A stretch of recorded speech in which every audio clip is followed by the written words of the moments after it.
సిద్దిపేట జిల్లా ధూల్మిట మండల కేంద్రంలో 15 లక్షల వ్యయంతో చేపడుతున్న సీసీ రోడ్డు పనులను గ్రామ సర్పంచ్ దీపికా వేణుగోపాల్ రెడ్డి, ఉప సర్పంచ్ పోతరాజు లింగంతో కలిసి ప్రారంభించారు.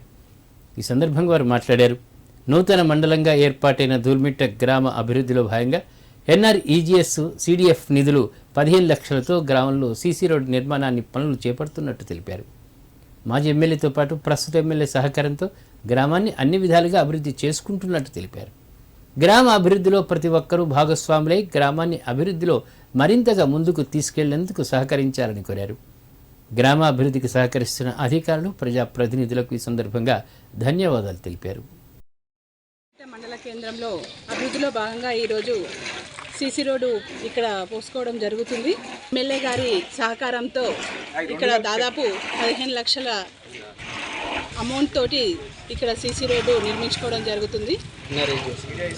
ఎన్ఆర్ఈజీఎస్లో ఈ వర్క్ చేసుకోవడం జరుగుతుంది కాబట్టి దీనికి సహకరించినటువంటి ఎమ్మెల్యే గారికి, అదేవిధంగా అధికారులందరికీ పేరు పేరున ధన్యవాదాలు తెలియజేస్తున్నాను. Thank you. ధూల్మిట మండలంలో ఎన్ఆర్ఈజీఎస్ మిగిలిన బడ్జెట్ 15 లక్షలది సీసీ రోడ్లు ధూల్మిట మండల కేంద్రంలో చేయడం జరుగుతుంది. అలాగే సిడిఎఫ్ ఫండ్ నుంచి కూడా కొంత అమౌంట్ కూడా వస్తుంది. వాటితో ద్వారా కూడా సీసీ రోడ్డు పోవడం జరుగుతుంది.